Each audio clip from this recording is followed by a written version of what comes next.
तो अभी आपको स्क्रीन पे दिख रहा है अस्थि संहारक। तो अस्थि संहारक ये नाम थोड़ा डिफिकल्ट है एक्चुअली, ये संस्कृत का नाम है और इसको हम हिंदी में हड़जोड़ भी कहते हैं। तो इसके मतलब इसका जो नाम याद रखना अगर आपको नहीं होता है तो आप हड़जोड़ भी बोल सकते हो। तो अस्थि संहारक का मीनिंग क्या है ये मैं आपको पहले बताऊंगी। तो इसका मीनिंग संस्कृत में ये बताया है कि अस्थि भग्नम अ, रोगम संहारयति, मतलब अस्थि भग्न ये जो रोग है उसका संहार करने वाला अस्थि संहारक होता है। इसलिए इसका नाम ये है संस्कृत में। और ये वैसा ही काम करता है कि अस्थि के जो भी विकार है उसमें ये बहुत अच्छे से काम करता है। जैसे हिंदी में हड़जोड़ कहते हैं, और अस्थि संहारक एक जो वनस्पति अभी आपको दिख रहा है वो जनरली बहुत सारे लोग खाने में इस्तेमाल करते हैं। साउथ साइड में भी वो करीज में वो डालते हैं, उसके जो शूट्स होते हैं, या फिर आपको अभी दिख रहा होगा एक वनस्पति वहां पे। तो ये खाने में भी इस्तेमाल होता है, लेकिन हमारे पास वो वनस्पति अवेलेबल नहीं है, इसलिए हमें एक अलग अलग फॉर्म में उसको लेना पड़ता है। जैसे हमारे पास अभी पाउडर फॉर्म में है।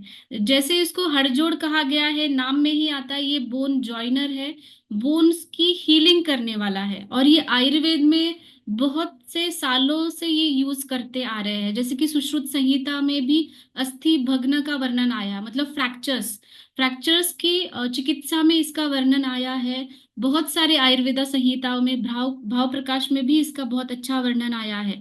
तो इसका जो लैटिन नेम है वो सिसिस क्वाड्रेंगुलारिस है, वो जो दिखता है वो उसकी वजह से इसका नाम ऐसा हुआ है। तो ये जीएमपी सर्टिफाइड स्टैंडर्ड से बना हुआ हमारा अस्थि संहारक पाउडर है। स्पेशली ये बोन्स को हमारे स्ट्रांग बनाता है, उसके नाम में भी है अस्थि संहारक। उसको अस्थि श्रृंखला नाम से भी जाना जाता है। अस्थि श्रृंखला मतलब वो दिखने में ऐसा दिखता है जैसे हमारे बोन्स के ऊपर बोन्स है। जैसे हमारा स्पाइन है, स्पाइन के जो वर्टिब्राज है जैसे दिखते हैं वैसे वो दिखता है। तो इसलिए अस्थि श्रृंखला कहा गया है, इसको वज्रवल्ली कहा गया है, क्योंकि हमारे बोन्स को ये वज्र की तरह ताकत देता है। इसीलिए उसको वज्रवल्ली कहा गया है। ये जॉइंट्स की जो फ्लेक्सिबिलिटी है वो बढ़ाता है, क्योंकि आजकल हम देख रहे हैं कि ऑस्टियोपोरोसिस के जो पहले के लक्षण हैं, जैसे कि हड्डियों में दर्द होना, बहुत जल्दी शुरू हुआ है। लगभग ये पहले जो होता था 50s के बाद या 45 के बाद ऐसा दिखाई देता है, लेकिन ये 20s या 30s में ही बहुत सारे लोग बोलते हैं कि स्पेशली नी जॉइंट में, क्योंकि घुटना जो है हमारा पूरा वेट बियरिंग जॉइंट है, पूरा शरीर का वजन उस पे आता है।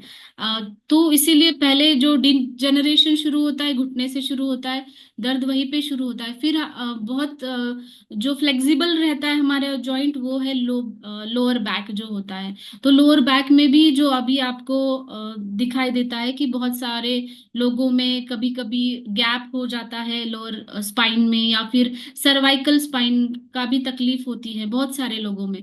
तो ये डीजनरेशन जब होता है ना उसके जो सिम्टम्स हमें दिखते हैं, लेकिन अगर हमने पहले से ही ये सारी चीजें प्रिकॉशन ली और एज अ प्रिवेंशन हम इसको डेली कंज्यूम करने लगे, तो हमें जो भी डीजनरेशन आगे होने वाला है वो कम होगा। क्योंकि आजकल ऐसा कोई भी नहीं है कि जिसको थोड़ा भी मतलब वॉक करने की ज्यादा आदत नहीं है, एक्सरसाइजेस की आदत नहीं है, सिडेंटरी लाइफस्टाइल इतनी बढ़ गई है, एक जगह पे बैठ के, या फिर आप ट्रैवलिंग भी बहुत ज्यादा करते हैं, उसकी वजह से ज्यादा थकान सी महसूस होती है। तो अगर आपके बोन्स पे इफेक्ट हो गया तो आपके मसल्स भी उससे अफेक्ट करते हैं, और मस्कुलर पेन भी बढ़ता है। जैसे अस्थि संहारक में कैल्शियम आयंस पाए गए हैं, जिसकी वजह से जो भी हम कैल्शियम इंटेक कर रहे हैं तो उसका एब्सॉर्प्शन बहुत अच्छे से होता है। और जिनके भी बोन्स जो पोरस हो गए, मतलब खोखले हो गए हैं, जिसको ऑस्टियोपोरोसिस नाम से जाना जाता है, उनको भी वो जो डीजेनरेशन है वो पोरोसिटी है कम करने में अस्थि श्रृंखला बहुत मदद करता है। साथ ही में ये शोथनाशक है, मतलब इस सूजन कहीं पे है आपको तो वो भी ये कम करता है, और जहाँ पे भी दर्द हो रहा है वो दर्द भी कम करने में सहायकारी है। तो ये अस्थि के बारे में तो इसके नाम में ही आता है, लेकिन अस्थि के अलावा भी ये बहुत सारे चीजों में पाया, आयुर्वेद में इसके बेनिफिट्स बताए गए हैं। जैसे कि ये हमारा बॉडी फैट रेगुलेट करने में भी बहुत अच्छा इस्तेमाल करते हैं, क्योंकि ये दीपन पाचन है। दीपन पाचन मतलब जो आप खा रहे हो उसका डाइजेशन अच्छे से करने वाला साथ ही में ये वर्म्स में भी बहुत अच्छा काम आता है, जो कृमि जो बोलते हैं छोटे बच्चों में होते हैं, उसमें भी ये बहुत अच्छे से काम करता है।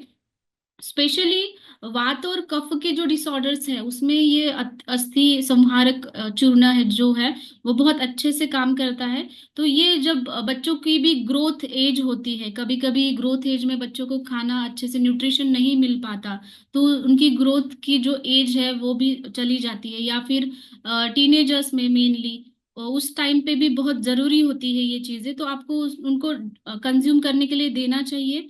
इसका जो डोज है वो 3 to 6 ग्राम्स पाउडर है। अगर आप टीस्पून में कहे तो 1/2 to 1 टीस्पून आप इसको दे सकते हैं। आप गुनगुने पानी के साथ भी इसको ले सकते हैं। और अगर आपको एक्सटर्नल एप्लीकेशन करना है, आपको सूजन है कहीं पे, तो आप इस पाउडर को गर्म पानी के साथ उसका लेप भी लगा सकते हैं। जैसे कभी कभी पैर में मरोड़ आ जाती है हम चलते चलते, या फिर कभी कभी आपको कोई डिसीज है, संधिवात है या फिर आम वात है, ऐसे डिसीजेस अगर होते हैं तो वहां पे भी आप इसका लेप लगा सकते हैं। तो इसको इंटरनली भी उतना ही बेनिफिट देगा, और एक्सटर्नल एप्लीकेशन भी ये पाउडर फॉर्म में है, इसके कारण आप कर सकते हैं।